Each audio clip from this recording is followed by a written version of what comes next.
Hey guys, so here we are. We're gonna watch today video SMC advanced mitigation block, bearish and bullish.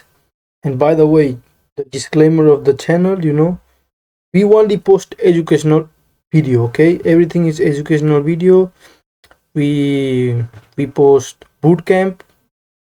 I don't copy any video of people, or I don't show video of other people. I'm just showing what I'm learning to become a profitable trader. Guys, so right now we're gonna watch advanced rejection block and advanced bullish block, and we're gonna find how you can find these. We're gonna learn. Okay, so let's go.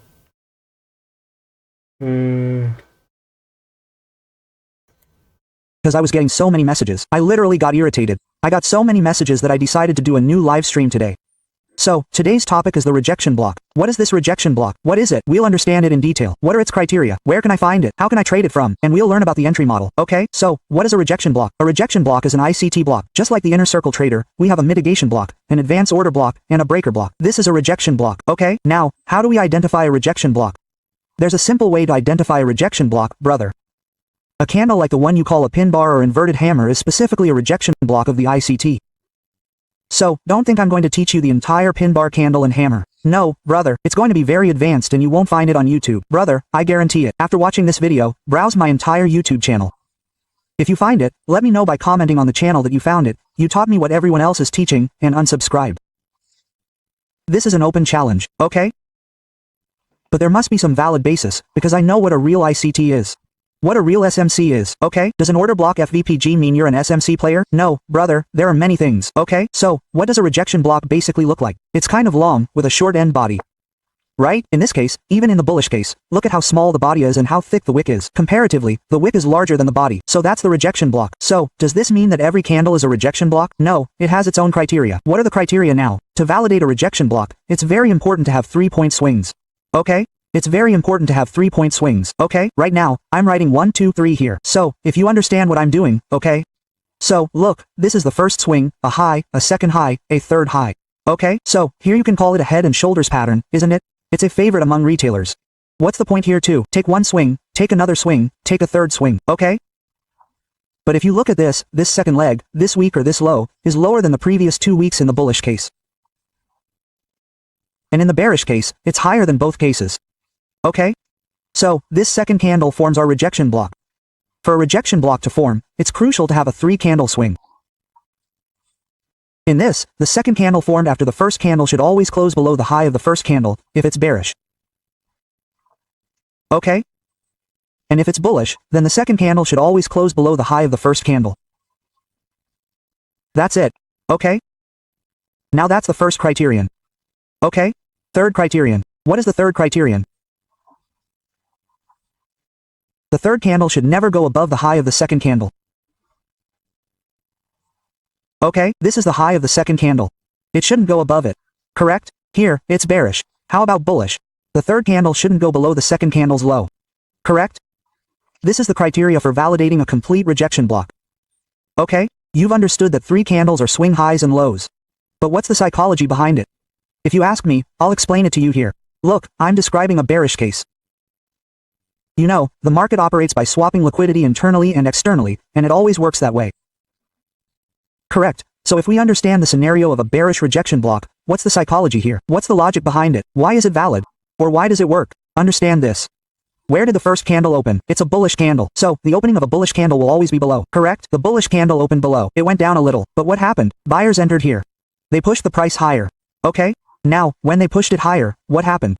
A high was created, correct? This high was created, but from there, sellers came in again. What did the sellers do? Again, buyers. What did the sellers do? Again, the buyers lost their courage and closed slightly below the high. So, OHLC was formed here. Okay, what happened? OLC. But if we look at the criteria, you will have to see in the live market whether OHC is being formed or OLHC is being formed. What is the difference between OHLC and OLC? OLC means opening. First, he made a low, then a high, then a close. What happened after that? What does OHLC and OLC mean? First, he opened, then made a high, then a low, and then closed. If something like this is done, it means OLC. So, if you understand the psychology here, what happened in the market, what happened in this entire candle, from here to here? After it formed, what was the final conclusion? Who won? The buyers won. Why? The closing price was above the opening price, meaning the buyers won. No doubt. Sellers came in here, right? Sellers came in. But where did they get the closing price? They got higher than the opening price, right? That means, at some point, buyers had more power. Wherever they opened the price, let's say, they opened here. Even if a few sellers came in, they closed above the opening price. Correct? So, this is a complete range here. I'm talking about each candle's time frame. 1 minute, 3 minutes, 5 minutes, 15 minutes, 1 hour, 4 hours, whatever. So, I'm explaining the theory behind each candle. What happens next? The second candle opens, right? After the second candle opens, it's already bullish. Why? Because it closed above the opening. But the rejection block doesn't have to define its own color. It can also be red, right? The psychology of the candle matters here. Why did I specifically put blue or green here? Because this is a bearish rejection block. So, to explain why a bearish rejection block doesn't always have to be a red candle. What's important? The psychology of the candle, the buyer-seller psychology, is crucial. Now this second candle opens here. Right? Let's assume it made a low first, right? What happened next? Then the market made a high, meaning that candle made a high. Somewhere, buyers came in. But what did the sellers do? The sellers pushed back from the top and closed below. Where did they close now? Look, this previous candle closed below its high. So, what happened? Liquidity disappeared, right? Liquidity disappeared. What happened? Liquidity disappeared. If I were to explain the theory of liquidity here, what happened was that the market created a high-low. It went from internal to external. What does the market do after going external? After external liquidity is done, internal liquidity acts. It comes in to take, correct? So, the same concept applies here. The market first swept the high of the previous candle, right? Buy stops were activated and the closing came back below the high of the previous candle. Right? So, what happened, brother? You got the second confirmation that yes, this rejection block will happen here right now. What is the third confirmation now? The third confirmation is that the third candle should always close below the closing price of the second candle. Okay, it should close below its closing price. This means that the high end of this third candle must remain within the closing price of the second candle. If this high fails, this rejection block is invalid. Then the second candle becomes invalid. Okay? This is a bearish case. Let me explain it for bullish. The same psychology applies to bullishness. What did the market do? First, it formed a range. Okay? It formed a range. Then what happened? The second time, the candle lost liquidity and closed inside. Where did it close now? Look. The market should close below the low of the first candle.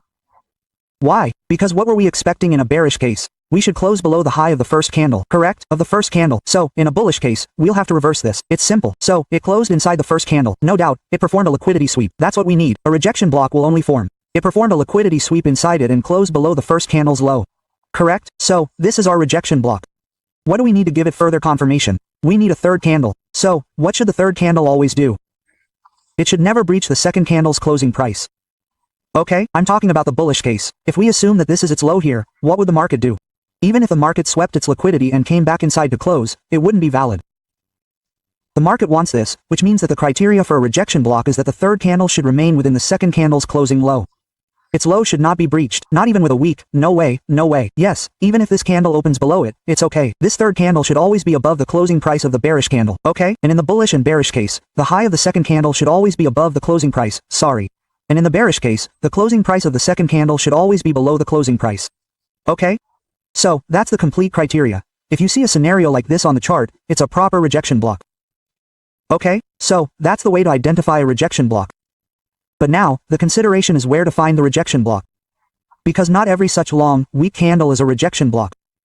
I've explained the criteria. Along with that, what confirmations do we need to take for a high probability rejection block? First, we considered the high probability rejection block, the 3-candle swing high-low. Okay? So, this is low-high, low in a bearish scenario, and low in a bullish scenario. Sorry, high, low, high. This is fine in a bullish scenario. The mid-candle should close below the previous candle's closing price. The mid-candle should close to the previous candle's high price. So, this was a high, we got a closing within it, just this second confirmation. What should happen next? We've identified everything, so there should be displacement, right? What should happen? There should be displacement. This is your 3-candle swing.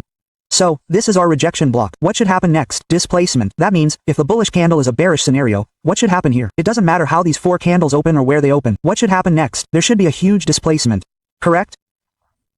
Because the psychology here is that if we assume that big players are entering here, then if big players are entering, they won't let the price hold here for long.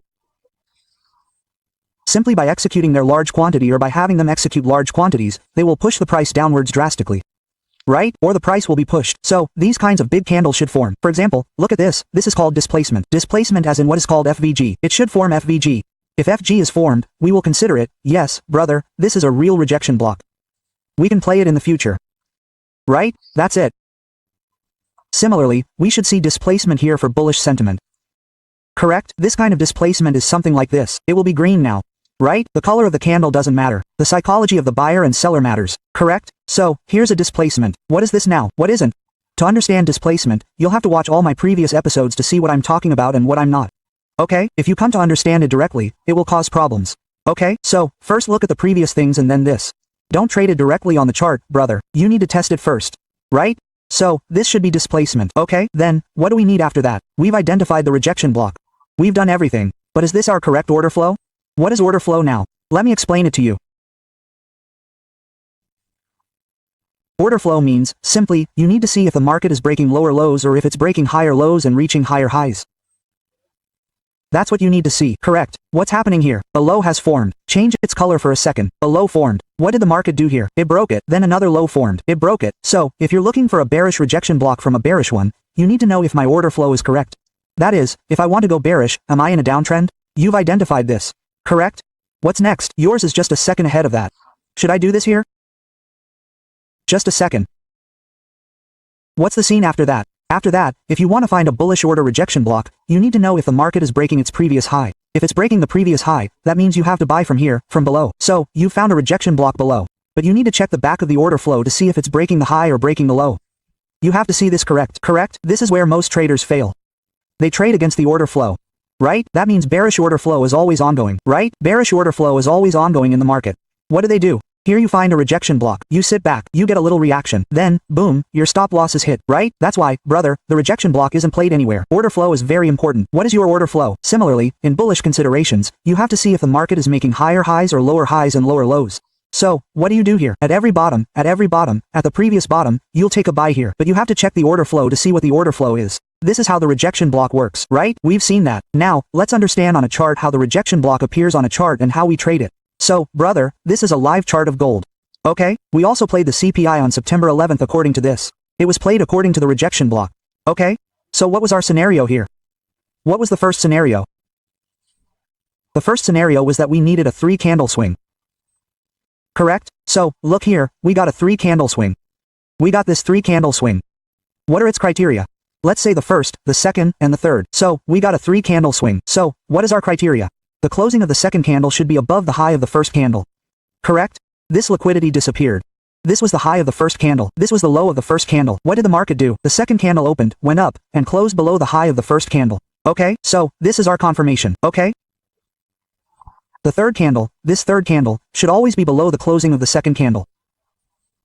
Okay? This bearish candle, which appears green or black here, will appear green or red on your chart. It should always be below its closing. So, it closed here. It didn't breach its closing here, okay? It didn't breach. So, this is our third confirmation. Now, one part of our process is complete. We've found this swing point. We've found a rejection block, okay? But what do we need to look at?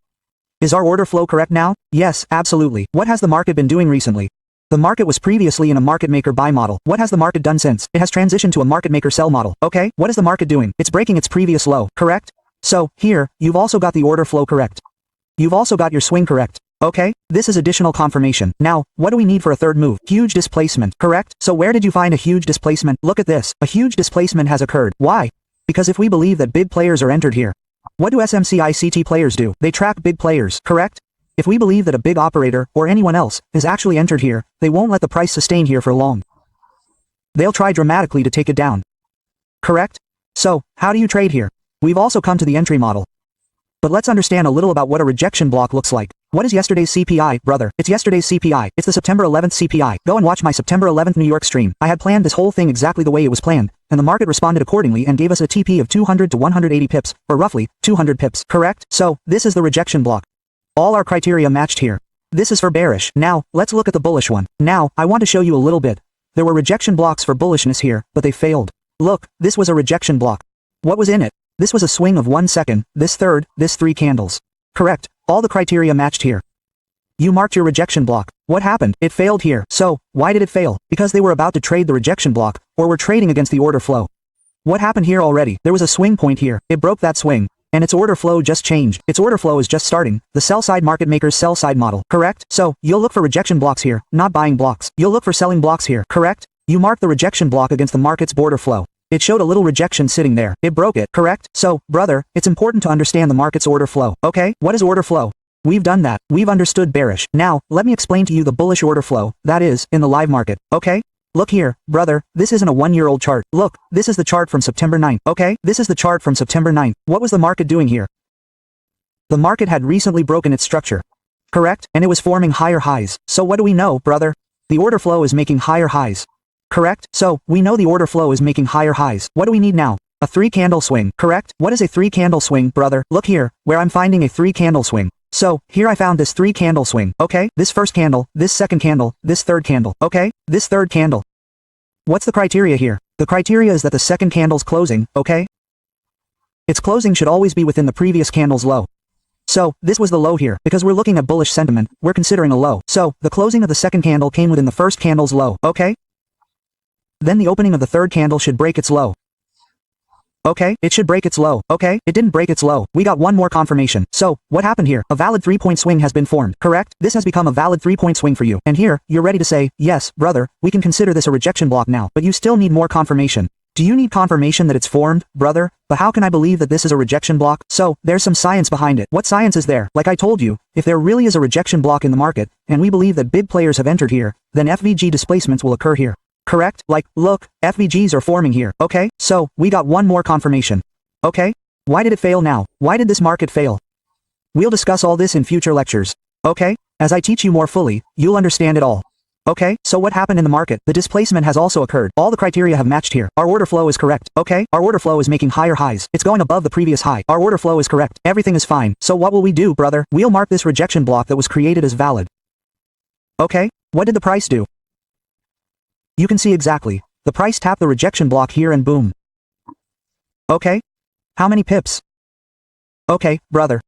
130 pips were already there. If I take this rejection block in 1 second, it's 170 pips. Okay, brother. So, look, this is how the rejection block works. This is the correct way to work the rejection block. Okay? You'll find millions of videos on YouTube saying this, that. They're all just nonsense. Actually, the rejection block doesn't appear to anyone when they trade. Okay? That's it, brother. You understand how the rejection block looks on a real chart. Now let's understand its entry modules. Okay? Come on, brother, entry modules. And yes, you can see that this trade that was just made was also made through the rejection block. This is a live trade right now. Okay, I work. Look at this. What did you do? I had my rejection block here. This one, right? This one rejection block. I played it. Simply, all the criteria were matching. I executed the trade here. I personally shared my plan with the VIPs. Okay? So let's see if you're okay today. Today or in the next couple of days, you'll see the market trading around 2,502. Okay? That's it. The rejection block. We've understood. Now let's get to the entry module. Entry module, brother. Stop all this nonsense. Tell me about the entry module, brother. How to do the entry module. What is the entry model here? First, we need to identify the order flow. If we want to go bearish, we need to confirm whether the market is breaking previous lows or previous highs. We need to identify this. We've identified that if we want to go bearish, brother, the lows should be broken. The lows of the previous swing lows should be broken. We've confirmed this. Then what do we need? We need support from a higher time frames PO. Okay? Let's say this is some PO, your larger time frame PDRS, or what's called a PDA. This is the PDA here, and we need its support as well. Okay, so what's been happening so far? Let's say the market was moving into a market maker buy model. Okay, the pie of the higher time frames pie was tapped, and all the entry modules were created. Then, it converted to a market maker sell model. Okay, so that's it. Now we need to look at the bearish side, right? So, what we need to look for in a bearish side is that the previous low should be broken, right? As soon as the low is broken, you're confirmed. You've got it. Market maker buy model to market maker sell model. Okay? This part is the market maker buy model.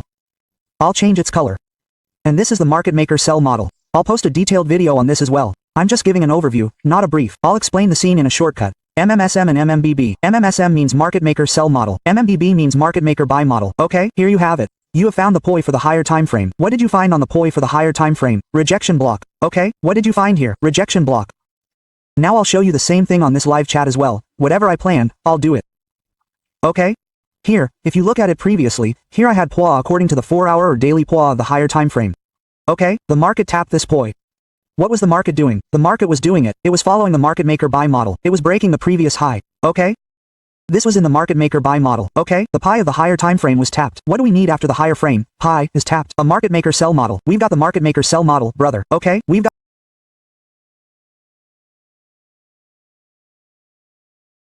Bring the rule here, brother. You don't have to scroll so much.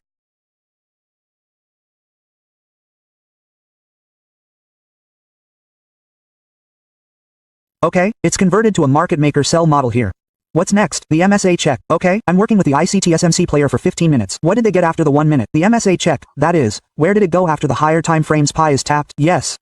After the higher frames pie is tapped, they want to call an MSS here or a check. Okay, so as soon as we hit the pie, what did we get here, brother? We got a check at this level. Our check was confirmed at this level. Okay, the check was confirmed at this level. What's the scene after that? What's the symbol after that, brother? LTF PDRs. Okay, what does LTF PDRs mean? Lower time frame PDRs. Okay, it's blocked here. Everything's done. Okay, the market maker converted to a sell model. There was liquidity here. It came from the market maker buy model. This BOI that was created here, according to the 1-minute model, should I show it to you properly marked? There was a valid order block here. What was it? There was an order block, correct? I marked it, right, brother? I marked the POI. What happened after that? Where did the opening price of the rejection block go? Okay, I'm talking about the lower time frame. What did I do here 15 minutes ago, brother? I saw the structure here and realized there was a rejection block. Okay, I planned. At the time of entry, I shifted to the lower time frame. I checked to see if I was receiving any order blocks or any higher, lower time frame PDRs. Yes, I definitely am. If you look carefully. Okay, look carefully. It responded to this order block. Okay, and I created a rejection block here. Okay, where did it form? I'll move it aside for a minute or two, and zoom in. Look, this is my rejection block. What did it form, brother? A rejection block. And trust me, the price won't close above it. You can see that the dot-to-dot market price is immediately tapping it and falling. Okay? I created a swing here. This is a 3-candle swing. After all the criteria, displacement was met. Everything was met. Okay? My order flow was also perfect. I had support for the higher time frames. What did the market do? The market exactly put buyers in on the CPI day. Trapped everyone here. Got everyone into buying. Okay? Activated buy stocks. Exactly here. Lock your rejection and boom. Okay? Boom. Exactly. Boom. You can see what the drop is. Okay, these are 1-minute candles. How much did it drop, brother? 180 pips. Okay, 180 pips. That's according to 1 minute. But if you want to trade according to a larger time frame, how would you do it? Let's say you're a 5-minute or 15-minute player. How would you play that? You can do it one way. I have personal experience with that. Okay, for this, it's very important to understand the premium and discount zones. Okay, so, sit in the live video. What are all these things? Or watch my previous videos. You'll understand them. So, if I talk about the premium and discount zones here, there's a 5th setting. ICD players, okay, from here, that means your stop loss will be smaller in this case, correct? You placed your stop loss here. You need to look at the previous and see what kind of liquidity is there on the left side. Are there any higher time frame PPDRS or any discount zones? Your targets up to that point. Why were my targets up to this point? Because I had a proper one here, AFG here, and a demand zone here, and an order block was valid here, okay? So my targets up to this point are exactly how much accuracy the market has given you here. You got an RR of 124 here. Okay, but we also plan to be safe, okay? Sometimes we have to be safe during live trading, especially during news. What can we do, brother? We can also place our stop loss based on our previous swing. It totally depends on risk management. How much is your stop loss? Whether it's within your risk management or not, and everything depends on that, correct? This is an entry module for this. So, brother, this is how the rejection block works. Okay? So tell me how you found this rejection block. And did you find this information valuable? If you found it valuable, then definitely subscribe. Hey guys, so that's for today. SMC advanced mitigation block bullies and bearish. Hope you guys has learned something valuable with myself. Also, I also learned something valuable. I already watched this video a bunch of time, but you know, this is my research, so I'm watching this again. I have here.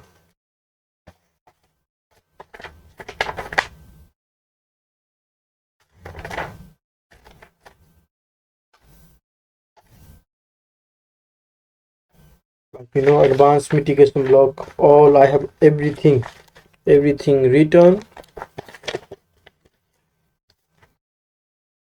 Yeah, I already watched everything. Hope you guys like today learning of SMC, how we learned, and that's it.